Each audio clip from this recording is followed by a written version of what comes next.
चलिए शुरुआत करते हैं एक्सचेंज ट्रेडेड फंड्स की। जैसा कि मैंने आपसे कहा था, अभी मैं आपके लिए लेके आया हूँ कुछ। मैं एक्सचेंज ट्रेडेड फंड्स आपको दूंगा यहाँ पर, तो उसको आप अपनी वॉच लिस्ट में ऐड कीजिए और टाइम टू टाइम ट्रैक कीजिए। तो उससे पहले मैं बता देना चाहता हूँ, हो सकता है जो मेरे नए व्यूअर्स हैं तो उनको ना पता हो कि ये ईटीएफ होता क्या है एक्चुअली, क्योंकि सबको पता होगा हम लोग डायरेक्टली स्टॉक्स में इन्वेस्ट करते हैं, वो पता होगा।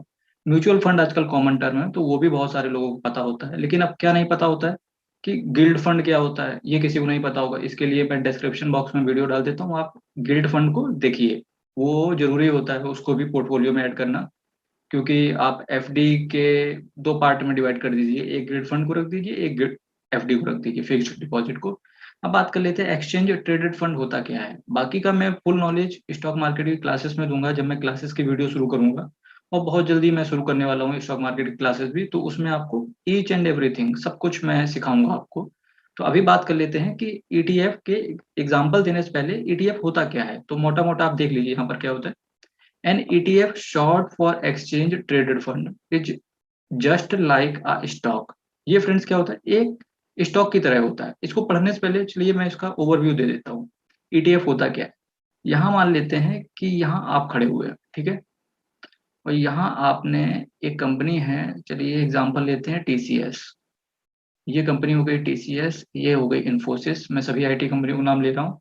यहाँ पर विप्रो हो गई, ये हो गई एचसीएल टेक, ठीक है। ये हो गई माइंड ट्री। आप क्या करते हैं, टीसीएस में पैसा लगाते हैं आप, ठीक है। इन्फोसिस में पैसा लगा दिया, विप्रो ने आपने पैसा लगा दिया, एचसीएल टेक में आपने पैसा लगा दिया। और यहाँ पर कहाँ लगा दिया आपने, माइंड ट्री के अंदर पैसा लगा दिया, ठीक। अब ये क्या है, अगर मैं इसको बात करूं, एक पूल है ये, ठीक है। एक पूल बना देते हैं इसका, कि एक पूल पूरा इन शेयर्स का एक पूल बना दिया। आप पूल को क्या बोलते हैं, इंडेक्स। इसका मैंने इस पूल का नाम पूरा मैंने क्या बोल दिया, इंडेक्स बोल दिया। कि ये चलिए एक इंडेक्स हो गया, ठीक है। और यहाँ पर क्या है, मैं आपकी जगह आपको हटा के इस जगह एक पढ़े लिखे इंसान को बैठा देता हूँ, जो कि क्या होगा, या तो सीए होगा। क्या होगा, सीए चार्टर्ड अकाउंटेंट होगा। यूएस सीपीए होगा। यूएस सीपीए समझ रहे हैं, जैसा सीए होता है वैसा यूएस में सीपीए होता है, ठीक है। वो सीएफओ हो सकता है, ठीक है। मतलब ये सभी फाइनेंशियल एक्सपर्टीज होती है इनके पास, ठीक है। अब आपको इनके पीछे खड़ा कर देते हैं, ये हो गए आप, ठीक है। ये आप हो गए, ठीक है। ये दो पैर हो गए, ये सर हो गया, ठीक है। ये हो गए आप। अब आप कहाँ हो गए, पीछे। आपने फंड इनको दिया, ठीक है। आपने फंड इनको दिया अपना, कि भाई जहां तुमको लगाना हो वहां पैसा लगा दो, लेकिन हमको अल्टीमेटली रिटर्न दे देना भाई। लेकिन हम म्यूचुअल फंड में नहीं डालेंगे पैसा, क्योंकि वहां हमको बहुत सारे चार्जेस एक्स्ट्रा होते हैं, एग्जिट लोड होता है, वो सब हमको देना पड़ता है। मेरे को वो नहीं देना। और मेरे को चार्जेस कम चाहिए, लेकिन रिटर्न मुझे इक्विटी जैसा मिलना चाहिए, जैसा कि मुझे टीसीएस वगैरह में, इन्फोसिस वगैरह में रिटर्न मिलता है, उस तरीके का रिटर्न मिलना चाहिए। इन्होंने कहा ठीक है, आपका हम कहाँ इन्वेस्ट करेंगे, शेयर्स में इन्वेस्ट करेंगे, ठीक है। अब शेयर्स में पर्टिकुलर इंडिविजुअल तरीके से इन्वेस्ट कहाँ होता है, म्यूचुअल फंड के अंदर होता है ना। लेकिन यहाँ पर क्या हुआ, आपका म्यूचुअल फंड की तरह इन्वेस्ट नहीं हो रहा है। यहाँ क्या हुआ, ये एक इंडेक्स हो गया, ये एक इंडेक्स हो गया, यहाँ पर आप हैं, ठीक है। और ये हो गया आपका पढ़ा लिखा तबका, इसको हम क्या बोल देते हैं, एएमसी, एसेट मैनेजमेंट कंपनी हो गई है, ठीक है। आपने फंड इनको दिया, इन्होंने पैसा यहाँ पर लगा दिया, ठीक है। अब ये पैसा कहाँ लगा रहे हैं, स्टॉक्स में ही लग रहा है आपका पैसा, लेकिन उस स्टॉक्स के एक इंडेक्स में लग रहा है। इंडेक्स ये लोग कैसे बनाते हैं, जैसे आपका निफ्टी फिफ्टी का एक इंडेक्स है ना। तो ये पैसा वहां नहीं लगाएंगे, ये पैसा क्या करेंगे, ये अपने हिसाब से एक इंडेक्स बना लेंगे। अपने हिसाब से ये लोग एक इंडेक्स बना लेंगे, जैसे 10 शेयर आईटी के रख लिए इन्होंने, 10 शेयर इन्होंने फार्मास्यूटिकल कंपनी के रख लिए, है ना। 10 शेयर इन्होंने ऑटो इंडस्ट्रीज के रख लिए, 10 शेयर इन्होंने मीडिया एंड एंटरटेनमेंट के रख लिए, 10 शेयर इन्होंने फाइनेंशियल सर्विसेज के रख लिए, 10 शेयर इन्होंने सेमी कंडक्टर के रख लिए, है ना। तो उसके 10 10 शेयर करके इन्होंने एक अपनी तरफ से एक इंडेक्स बना लिया, ठीक। अब आपका सारा पैसा इन इंडेक्स में लग रहा है, ये लोग झुकते जाएंगे आपका पैसा, ठीक है। उससे जो रिटर्न मिलेगा ये अपना एक्सपेंडिचर काट के आपको पेमेंट कर देंगे। ये मतलब होता है एक्सचेंज ट्रेडेड फंड्स का।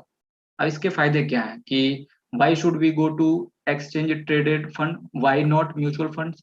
क्योंकि फ्रेंड्स म्यूचुअल फंड के कुछ डिसएडवांटेजेस भी हैं, जैसे एग्जिट लोड है उसमें, एक्सपेंस रेशियो है उसमें, और कुछ उसके अलग चार्जेस हैं। लेकिन जबकि एक्सचेंज ट्रेडेड फंड्स में जिस तरीके से आप इक्विटी फंड्स, आप कभी अपना जो शेयर्स में ट्रेड करते हैं, आप अपना कॉन्ट्रैक्ट नोट उठा के देखिए, जो चार्जेस होते हैं वही चार्जेस यहाँ पड़ते हैं आपके। मतलब केवल एक चार्जेस आपसे एक्स्ट्रा लिया जाता है, कौन सा? Demat charges. वो आप स्टॉक्स खरीदते ही हैं, वैसे भी वो उसमें काउंट हो जाता है, तो इससे मतलब ही नहीं। एक टाइप से इस पे जो एक्सपेंडिचर होता है as compare to mutual fund, वो कम होता है यहाँ पर, इसीलिए इसको सेलेक्ट किया जाता है। चलिए अब डेफिनेशन देख लेते हैं। An ETF, short for exchange traded fund, is just like a stock and can also be a basket of securities। मैंने क्या बोला? एक इंडेक्स ये लोग अपनी तरफ से सेलेक्ट करते हैं। जैसे निफ्टी 50 एक इंडेक्स है ना, उसके अंदर क्या है? बहुत सारे 50 कंपनियां हैं निफ्टी 50 के अंदर, ठीक है। अब ये लोग निफ्टी 50 को सिलेक्ट नहीं करेंगे, ये लोग हो सकता है निफ्टी स्मॉल कैप से भी उठा लें 10 कंपनियां, हो सकता है निफ्टी मिड कैप से भी उठा लें 10 कंपनियां, हो सकता है ये लोग निफ्टी आईटी से ले लें, निफ्टी फार्मा से ले लें, निफ्टी ऑटो से ले लें, है ना, निफ्टी रियलिटी से ले लें। 10-10 कंपनियां उसका एक पूल बना देते हैं, तो वही चीज हो गई, क्या हो गई? बास्केट हो गई एक, है ना। तो basket of security that also trade on the stock market. तो that also trade in the stock market मतलब क्या होता है? ये रोज ट्रेड हो रही होती है ना, ये टीसीएस भाई रोज बिकेगा मार्केट में।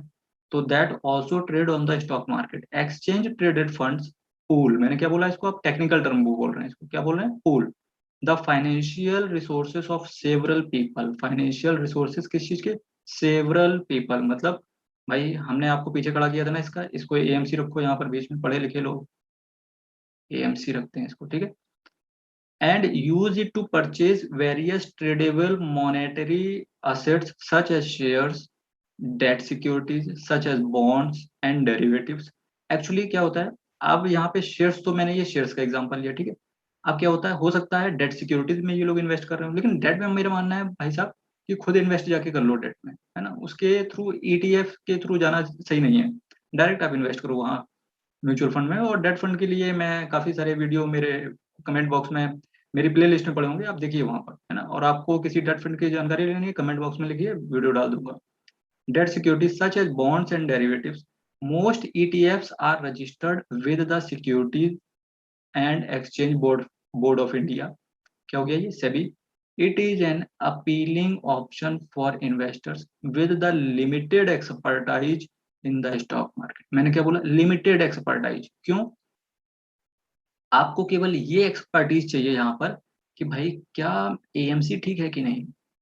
क्योंकि अगर एएमसी ठीक पकड़ ली ना, तो इसका फंड मैनेजर, मैंने बोला कि आप पढ़े लिखे लोग होते हैं, इसीलिए मैंने आपको कहा किसका एग्जांपल लिया? सीएफओ होते हैं, चीफ फाइनेंशियल ऑफिसर। अब चीफ फाइनेंशियल ऑफिसर कौन कौन होते हैं? ये सीए हो सकता है, ये यूएस सीपीए हो सकते हैं, है ना। तो ये मतलब फाइनेंशियल एक्सपर्टीज होते हैं। ये आईआईएम या फ्रेंड्स आईआईएम की बात करूं तो ये लोग, कुछ लोग आईआईटीएन भी होते हैं यहाँ पर, जो कि फंड को मैनेज करते हैं। तो क्या होता है? मोस्टली फाइनेंस में इनकी डिग्री होती है ना, फाइनेंशियल एक्सपर्टीज बोलते हैं इनको। तो ये क्या हुआ? US market. आप सब समझ गए होंगे कि एक्सचेंज ट्रेडेड फंड का एक्चुअल में मतलब क्या होता है। पूरा वीडियो मैं अलग से स्टॉक मार्केट क्लासेस में शुरुआत करूंगा। तो अब मैं बात करता हूं कि कौन कौन से ऐसे फंड्स हैं जहां हमको देखना चाहिए, जहां हमारी नजर होनी चाहिए। चलिए बात कर लेते हैं। ये देखिए मेरा असेट S&P 500 टॉप 50 ETF, है ना। मेरा है असेट S&P 500 टॉप 50 ETF। ये नया स्कीम है किसका? मेरा का। न्यू फंड ऑफर एनएफओ कब आपके पास दिखना मैसेज भी आता होगा। आपको अप स्टॉक से भी मैसेज आया होगा, आपको जीरोधा पे भी मैसेज आया होगा इस फंड का। 1 सितंबर को ये ओपन हुआ था, 14 सितंबर को ये क्लोज हो जाएगा। जी हाँ फ्रेंड्स, मैं क्लोजिंग के बहुत जल्दी ये वीडियो ला के लेके आ रहा हूँ, आप ज़्यादा सोच भी नहीं पाएंगे, कोई दिक्कत वाली बात नहीं है। Reopens for continuous sales and repurchase 22 सितंबर को री ओपन हो जाएगा। लिस्टिंग कब हो जाएगा? जिस दिन हम लोग इसको सब्सक्राइब करेंगे, 5 वर्किंग डे के अंदर आपको अलॉट हो जाएगा। आपको अलॉट हो जाएगा। पूरी जानकारी के लिए आपको स्कीम इसकी पढ़नी पड़ेगी। आप इस असेट को गूगल पे सर्च कीजिए, आपको मिल जाएगा ये स्कीम। इसका स्कीम का डॉक्यूमेंट पढ़िए फ्रेंड्स। मेरी कोई रिकमेंडेशन नहीं है यहाँ पर, ये सिर्फ मैं वीडियो आपको इस वजह से ला रहा हूँ कि आपका पैसा डाइवर्सिफाइड होना चाहिए। यूएस में क्यों होना चाहिए, अब मैं रीजन बताता हूँ आपको। S&P 500 का फुल फॉर्म आपको पता है फ्रेंड्स? Standard and Poor's. और 500 क्या है? इसके अंदर यूएस की 500 कंपनियां लिस्टेड हैं S&P 500 के अंदर। जैसे अपने यहाँ निफ्टी 50 है ना, तो उसके अंदर 50 कंपनियां हैं निफ्टी 50 के अंदर। सेंसेक्स में कितनी कंपनियां हैं फ्रेंड्स? 30 कंपनियां हैं सेंसेक्स में। तो S&P 500 के अंदर 500 कंपनियां हैं यूएस की, और S&P 500 की उन 500 कंपनियों में टॉप 50 कंपनियों में आपका पैसा जाएगा। एक लॉट का अमाउंट है 5,000 रुपए। ठीक है फ्रेंड्स, ये 5,000 रुपए आपका, मैं एक एग्जांपल लेता हूँ कि इन कंपनियों में लगेगा, यूएस की टॉप 50 में। अब फायदा क्या है भाई, इंडियन स्टॉक मार्केट में इन्वेस्ट कर लेंगे। फ्रेंड्स फायदा सुनिएगा, यू S&P 500 का है क्या है कि जो यूएस की मार्केट कैप है, किसकी मार्केट कैप है, S&P 500 की जो इसकी मार्केट कैपिटल है, ये एक फंड इंडेक्स है ना, तो इसकी जो मार्केट कैपिटल है कितनी है, $23.20 ट्रिलियन। और ये मार्केट कैप क्या है, exceeds the GDP of the United states, exceeds the GDP of the United states. मतलब जो इसका, इसके अंदर जितना पैसा भरा हुआ है इन 500 कंपनियों का, ये यूएस की जीडीपी से भी ज्यादा है। और सुनिएगा, 8 times the size of India's GDP. अगर भारत की जीडीपी को 8 से मल्टीप्लाई कर दें तो फ्रेंड्स इसके बराबर पहुंचेगी भारत। मतलब भारत अभी 8 गुना इससे नीचे है इंडिया में। ठीक। और सुनिएगा S&P 500 की क्वालिटी, कि इसके अंदर कितने क्वालिटी वाले स्टॉक्स हैं। It has out perform the Nifty 50 index, मतलब ये हमेशा निफ्टी 50 से ज्यादा आउट परफॉर्म करता है, S&P 500। और सुनिएगा, America top 50 companies are waiting for you. America की फ्रेंड्स 50 कंपनियां आपका इंतजार कर रही हैं, झोली फैला के बैठे हुए हैं, आप आओ पैसा लगाओ यहाँ। और पहले तो बहुत कठिन था यूएस में पैसा लगाना, अब तो बहुत इजी है। किसी भी आप ईटीएफ के थ्रू, या मोतीलाल ओसवाल का ले लें, है ना, निप्पॉन का ले लें, बहुत सारे लोग ईटीएफ में पैसा लगाते हैं। लेकिन नए ईटीएफ में पैसा लगाना क्यों इजी होता है, और रिकमेंडेशन भी होती है कि नए ईटीएफ में ही पैसा लगाना चाहिए। जैसे कि जब आईपीओ नया आता है तो उसका शेयर प्राइस एक सही भाव पे होता है, बाद में इसका क्या होगा, इसका जो जो ये यूनिट देंगे आपको, उसका प्राइस बढ़ जाएगा, और जब ये बढ़ जाएगा, आप बढ़े हुए रेट से खरीदेंगे तो return as compare to new कम मिलता है ना। और ये चूंकि नया ईटीएफ है, तो यहाँ का जो एएमसी होगा, एएमसी कौन होगा, एसेट मैनेजमेंट कंपनी का जो मालिक होगा, तो वो क्या करेगा, ज्यादा से ज्यादा रिटर्न देने की आपको कोशिश करेगा, है ना। उसके बाद में इस S&P 500 में कौन कौन सी कंपनियां हैं, मैं उनका एक इंडेक्स लेता हूँ, नाम लेता हूँ, मीडिया एंड एंटरटेनमेंट। अब मैं अगर मीडिया एंड एंटरटेनमेंट की यहाँ पर बात करूँ, है ना, मीडिया एंड एंटरटेनमेंट।